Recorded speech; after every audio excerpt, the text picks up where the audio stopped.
Overstrike started as a pitch from Brian Allgaier, who's the creative director on the title, and he pitched a 4-player co-op game that featured 4 secret agents. The idea was it was a homage to the 1970s James Bond flicks, and it was very campy. And we realized as we got into production that we were being held back by our own decision to be a T game, because for us, we realized that we were lacking impact. We weren't doing enough bad things to enemies, I guess. That was my feeling about it.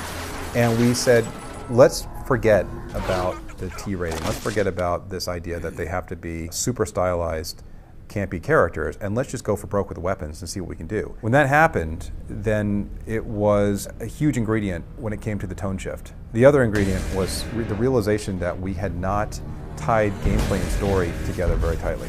We had this idea of a MacGuffin in the game, this alien substance that you were chasing across the globe, but it had nothing to do with gameplay. And we had these cool weapons that we were thinking about and starting to prototype, but they weren't tied to this substance.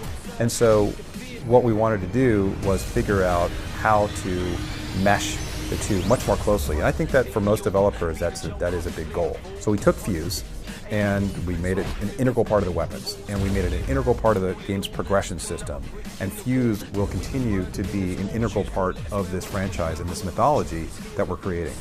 That, coupled with the more, call it grounded tone, brought us to a place that we're much happier with in terms of the game's identity. What we're trying to do is present a new approach to 4-player co-op.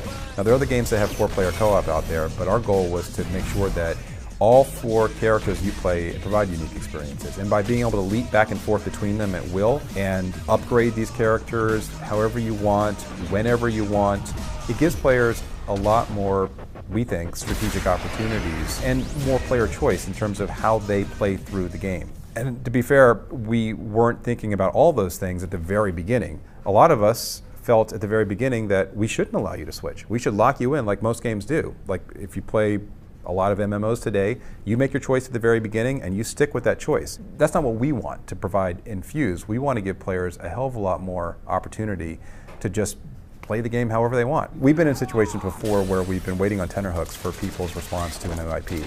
This is a different one for us because we unveiled Overstrike as one thing a year ago, and now we're re-unveiling it as Fuse. And so we haven't been in a position before where we're seeing this dual response, where we're kind of, in some ways, competing against ourselves. We're an independent developer, we own our own intellectual property, we own Fuse, and we are very proud of what we're making. And more important to us than anything is fan feedback, is knowing that people really enjoyed playing the game. And for me, nothing means more than having someone recognize the fact that I'm an Insomniac and say, oh, I really loved playing Spyro, or I loved playing Ratchet & Clank, or I remember the first time I played through Resistance, and then the second time, and then the third time. Those are the comments that make all of us here feel great about what we do every day. That gives us the energy to get through what are absolutely tough times when it comes to the creative process, because it's never, ever easy. And some of the feedback we've gotten from the tone shift has been that some of us players really liked the trailer that you released in 2011. That trailer had a more campy, cartoony, stylized feel, and I get that. We weren't really showing gameplay, we were showing the promise of gameplay. But what's important to note is that back then, the gameplay actually was pretty similar. We had Dalton with a shield, we had Izzy with her glue gun, which was essentially her crowd control weapon. We had Naya going invisible. What we changed was the look. We've definitely taken the characters in a more grounded direction, but they're still stylized. And we've made the humor less campy and more sophisticated. Now I know that it's hard to understand that there's humor in the game from reading an article, but we've spent a lot of time making sure that the story still has humor in it and that it's say a drier form. But these characters don't take themselves completely seriously, and that's important to us. And at the same time, we want to hear from our fans, good and bad, and we really do welcome that feedback. We take it seriously.